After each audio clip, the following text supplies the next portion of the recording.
Hebreos capítulo 5. Porque todo sumo sacerdote tomado de entre los hombres es constituido a favor de los hombres en lo que a Dios se refiere, para que presente ofrendas y sacrificios por los pecados. Para que se muestre paciente con los ignorantes y extraviados, puesto que él también está rodeado de debilidad. Y por causa de ella debe ofrecer por los pecados, tanto por sí mismo como también por el pueblo. Y nadie toma para sí esta honra, sino el que es llamado por Dios, como lo fue Aarón. Así tampoco Cristo se glorificó a sí mismo haciéndose sumo sacerdote, sino el que le dijo: Tú eres mi hijo. Yo te he engendrado hoy. Como también dice en otro lugar: Tú eres sacerdote para siempre. Según el orden de Melquisedec.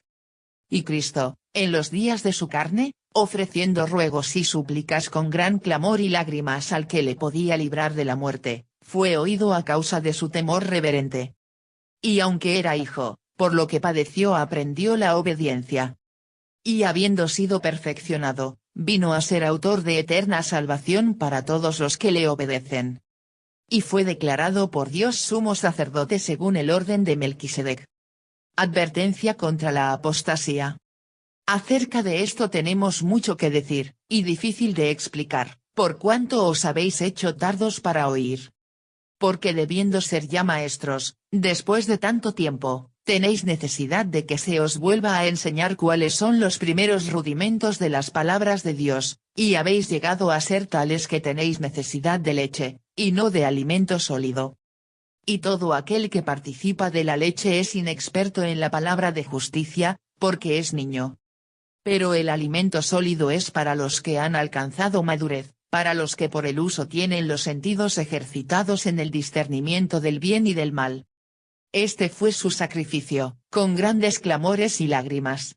En la Biblia estos términos designan la oración ferviente de los hijos de Dios oprimidos, gritan tan fuerte al Señor que Él los escucha. Y así, en la víspera de su muerte, Jesús se identificó con todos los que sufren y que no quieren morir. Ustedes deberían ser maestros. Hay diferentes etapas en el desarrollo de la fe. No se puede volver a dar los primeros pasos. Formar parte de la Iglesia durante años, sin que progresen nuestra fe y nuestra experiencia de Dios, es envejecer y hacerse incapaz de progresar. Hebreos 5, Jesús, un sacerdote por siempre.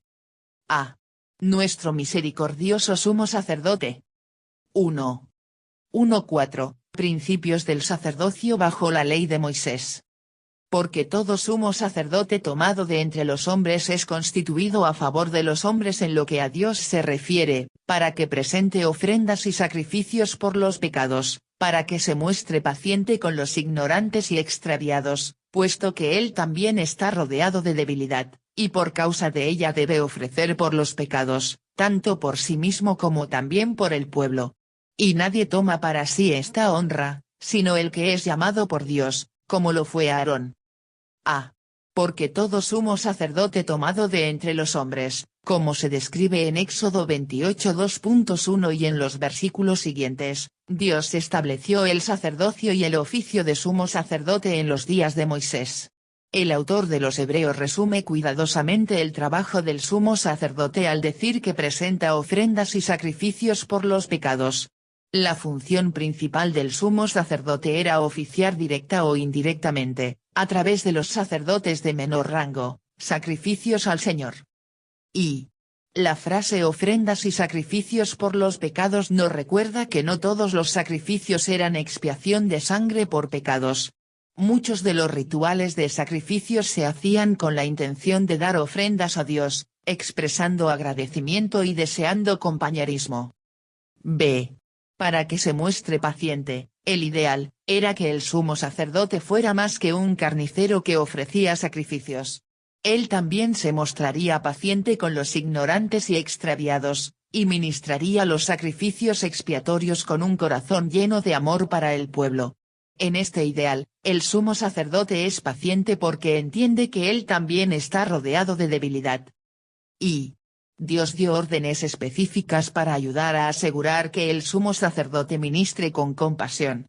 En el pectoral del sumo sacerdote había 12 piedras con los nombres de las tribus de Israel grabados en ellas, y en las hombreras también había piedras con los nombres de las tribus grabados en ellas.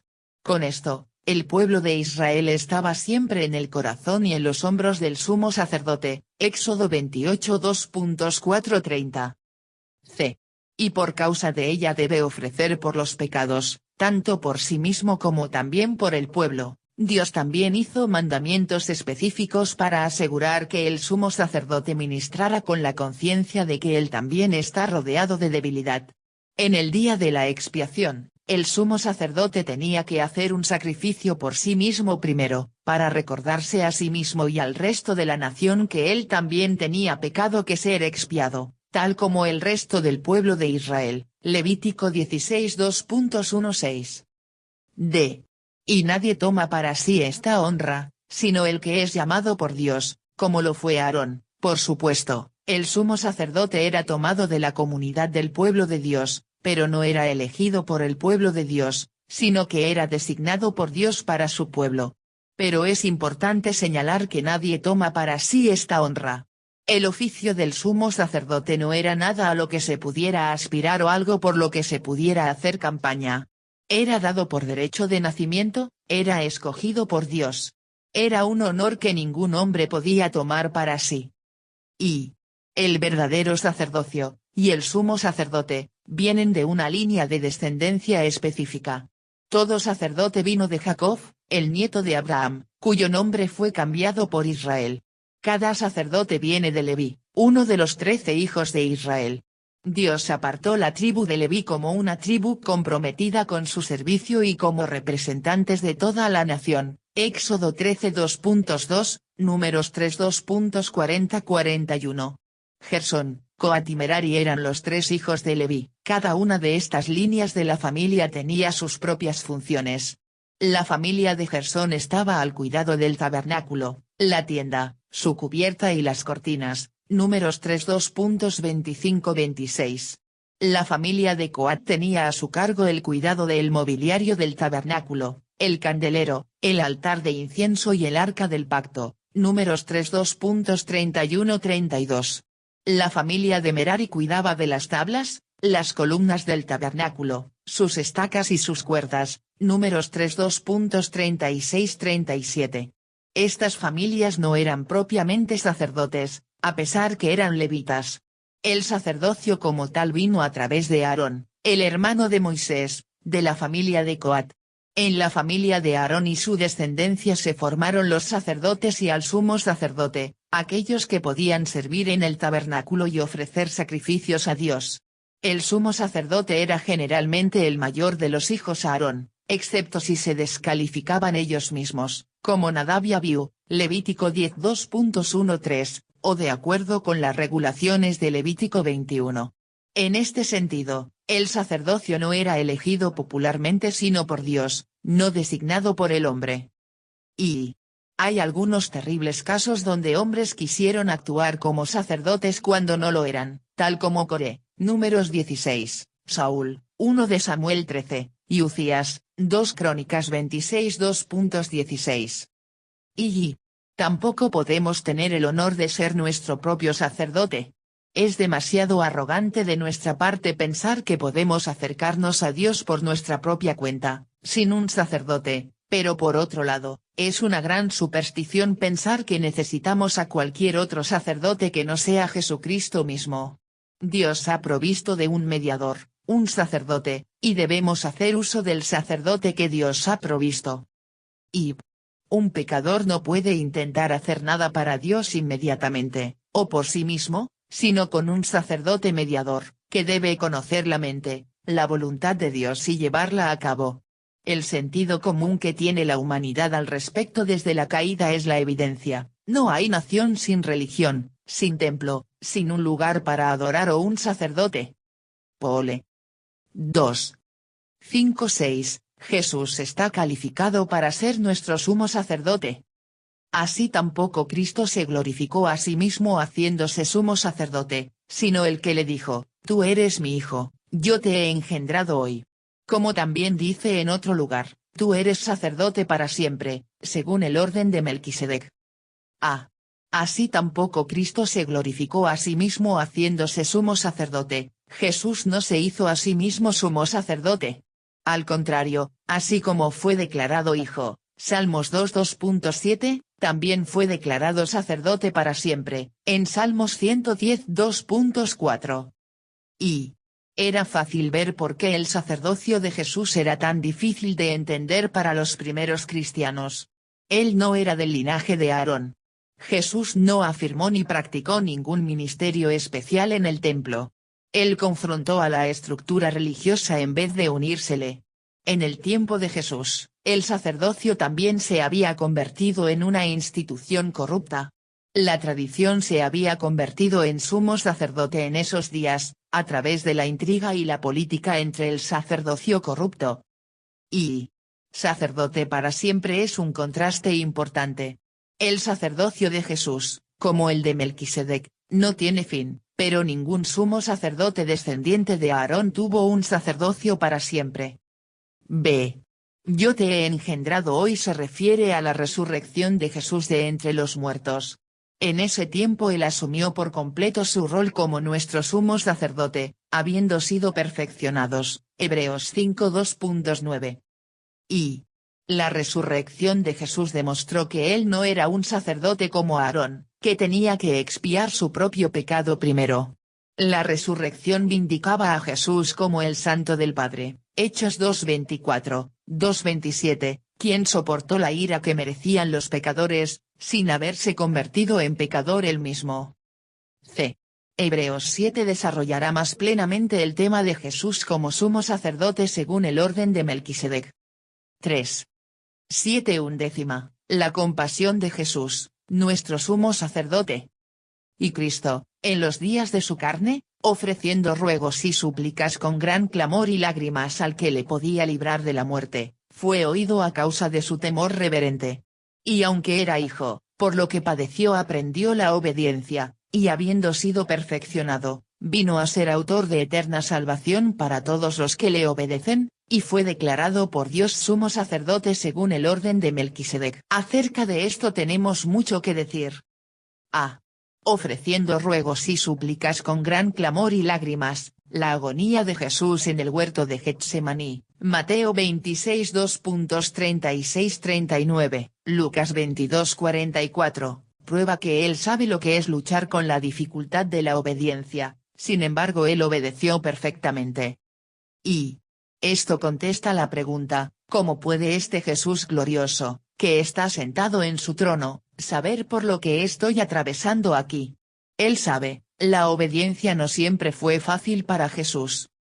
B. La palabra para súplicas es iketeria. Esta palabra griega antigua significa una rama de olivo envuelta en lana, porque eso es lo que alguien en la cultura griega sostendría y agitaría para expresar su oración y deseo desesperado. Hay que resaltar que estas súplicas de Jesús fueron en el jardín de los olivos y él proveyó la lana ya que es el Cordero de Dios. C. Fue oído a causa de su temor reverente. Si Jesús pidió que pasara de sí esa copa, Lucas 22:42, y la copa no le fue quitada, ¿cómo se puede decir que fue oído? Porque su oración no fue escapar a la voluntad de su Padre, sino aceptarla, esa oración definitivamente fue oída. D. Por lo que padeció aprendió la obediencia. ¿Cómo pudo Jesús, quien nunca dejó de ser Dios, aprender algo? Una vez más, ¿cómo puede Dios, con su trono en el cielo, experimentar la obediencia, sino despojándose de la gloria de su trono y humillándose a sí mismos como Jesús lo hizo? Y Jesús no pasó de desobediencia a obediencia. Él aprendió la obediencia obedeciendo. Jesús no aprendió cómo obedecer, él aprendió lo que involucra la obediencia. Por lo que padeció aprendió la obediencia, el sufrimiento fue utilizado para enseñar a Jesús. Si el sufrimiento fue apropiado para enseñar al Hijo de Dios, nunca debemos despreciarlo como una herramienta de instrucción en nuestras vidas. Y algunos dicen que podemos aprender a través del sufrimiento, pero que para Dios las lecciones de ese tipo solo son la segunda mejor opción. Que lo que Dios en realidad quiere es que aprendamos, y que nunca será realmente su plan que aprendamos a través de pruebas y sufrimiento. Pero si así fuera, entonces, ¿quiere decir que Jesús estuvo en la segunda mejor opción del Padre? Y la Biblia nunca enseña que una fe fuerte mantendrá al cristiano lejos de todo sufrimiento. Los cristianos están puestos para sufrimiento, 1 Tesalonicenses 3:2.3. Es a través de muchas tribulaciones que entramos al reino de Dios, Hechos 14:22, y nuestros padecimientos presentes son el preludio a la glorificación, Romanos 8:17. F. Habiendo sido perfeccionado, vino a ser autor de eterna salvación. La experiencia de Jesús con el sufrimiento lo hace perfectamente apto para ser el autor, la fuente, la causa, de nuestra salvación. Y algunos no quieren que Jesús sea el autor de su salvación. Quieren escribir su propio libro de la salvación. No se engañe, Dios no lo va a leer. Solo Jesús puede ser el autor de su salvación eterna. G. Tenga en cuenta que esta salvación está extendida para todos los que le obedecen. En este sentido, todos los que le obedecen es usado como sinónimo de creer en él, lo cual simplemente asume que los creyentes obedecerán. H. Fue declarado por Dios sumo sacerdote según el orden de Melquisedec. Se vuelve a hacer hincapié en esto. Jesús es el sumo sacerdote, que fue declarado por Dios, sin ambición personal, de acuerdo con el orden de Melquisedec. El mucho que decir viene en Hebreos 7. B. Una exhortación a la madurez. 1. 11b. La tardanza para oír es expuesta y difícil de explicar, por cuanto os habéis hecho tardos para oír. A. Por cuanto os habéis hecho tardos para oír, esto explica por qué el autor no toca el tema de Melquisedec de inmediato. Él quiere tratar algunos aspectos básicos importantes antes de pasar a temas más complejos, pero la condición espiritual que tenían lo hacía difícil de explicar. Y él teme que la discusión sobre Aarón, Melquisedec y Jesús suene demasiado académica y teórica para sus lectores. Al mismo tiempo, él se da cuenta de que esto habla más sobre lo tardo de los oyentes que del mensaje. Y ser tardo para oír no es un problema con el oído, sino un problema con el corazón. Usted simplemente no está interesado en escuchar lo que Dios le quiere decir. No querer escuchar la palabra de Dios es señal de un problema espiritual. B. Estos cristianos que estaban sintiendo ganas de renunciar a Jesús también eran tardos para oír. La dureza de corazón por lo general llega primero, después el deseo de renunciar. Tenga cuidado cuando la palabra de Dios empiece a parecerle aburrida. C. Ellos se han vuelto tardos para oír. Habéis hecho son palabras importantes. Indican que ellos no fueron tardos para oír desde el principio, sino que se hicieron de esa manera. 2. 12. Su incapacidad para madurar es expuesta. Porque debiendo ser ya maestros, después de tanto tiempo, tenéis necesidad de que se os vuelva a enseñar cuáles son los primeros rudimentos de las palabras de Dios. A. Porque debiendo ser ya, tomando en cuenta el tiempo que han sido seguidores de Jesús, ellos deberían haber sido mucho más maduros que lo que eran. B. Debiendo ser ya maestros, no era que ellos fueran personas especiales que tenían un rol único en la enseñanza, sino que debían ser ya maestros en el sentido de que todos los cristianos deberían ser maestros. Y hay un sentido importante en el que todo cristiano debería ser un maestro, que podamos ayudar a discipular a otros. Realmente solamente dominamos algo hasta que se lo enseñamos a alguien más. Enseñar es el paso final del aprendizaje. C. Tenéis necesidad de que se os vuelva a enseñar cuáles son los primeros rudimentos de las palabras de Dios. Esto no es algo a su favor. No es que los primeros rudimentos estén por debajo del cristiano maduro. Más bien, el sentido es que uno debería ser capaz de enseñarse a uno mismo, y de recordarse a sí mismos cuáles son los primeros rudimentos de las palabras de Dios. 3. 12b y 14. El contraste entre la leche y el alimento sólido. Y habéis llegado a ser tales que tenéis necesidad de leche, y no de alimento sólido. Y todo aquel que participa de la leche es inexperto en la palabra de justicia, porque es niño, pero el alimento sólido es para los que han alcanzado madurez, para los que por el uso tienen los sentidos ejercitados en el discernimiento del bien y del mal. Y habéis llegado a ser tales que tenéis necesidad de leche. Leche corresponde a los primeros rudimentos de Hebreos 5:12.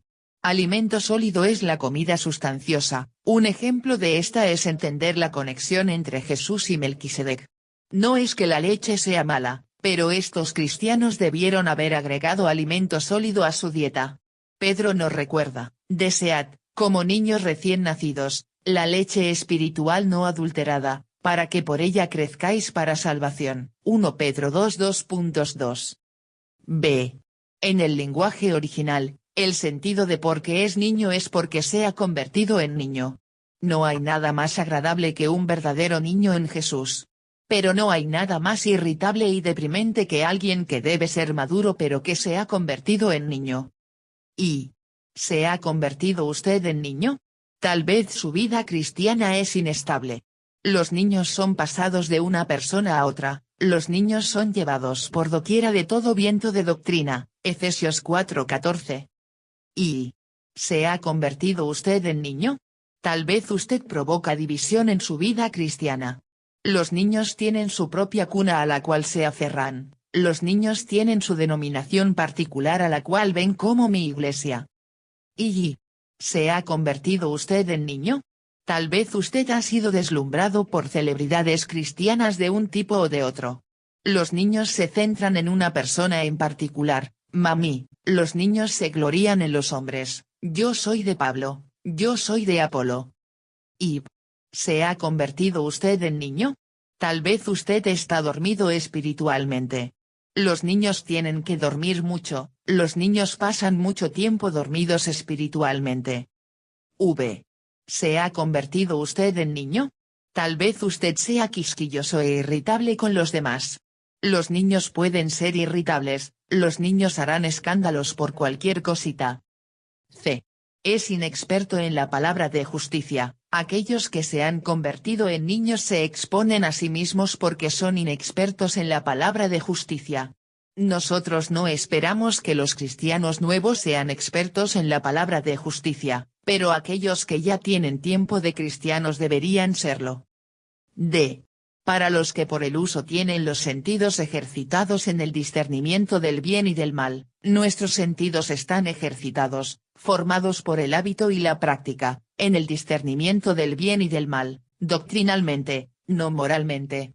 ¿Cómo se tienen los sentidos ejercitados? Simplemente por el uso. Cuando decidimos hacer uso del discernimiento, maduramos. Estos cristianos demostraron falta de madurez por su falta de discernimiento del bien y del mal y por haber considerado la idea de renunciar a Jesús. El cristiano maduro está marcado por su discernimiento y por su compromiso inquebrantable con Jesucristo. La capacidad de discernir es una medida importante de la madurez espiritual. Los niños pondrán cualquier cosa en sus bocas. Los niños espirituales son débiles en el discernimiento, y aceptan cualquier tipo de comida espiritual. Tienen los sentidos ejercitados. Se puede decir que los 5 sentidos del ser humano tienen su contraparte espiritual. Tenemos un sentido espiritual del gusto, si es que habéis gustado la benignidad del Señor. 1 Pedro 2:2.3.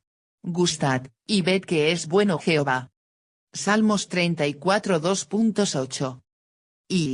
Tenemos un sentido espiritual del oído. Oíd, y vivirá vuestra alma. Isaías 55:2.3. El que tiene oído, oiga lo que el Espíritu dice a las iglesias. Apocalipsis 2:2.7. Tenemos un sentido espiritual de la vista. Abre mis ojos, y miraré las maravillas de tu ley. Salmos 119:2.18. Alumbrando los ojos de vuestro entendimiento, corazón. Efesios 1:18. Tenemos un sentido espiritual del olfato, y tengo abundancia de olor fragante, sacrificio acepto, agradable a Dios. Filipenses 4:18.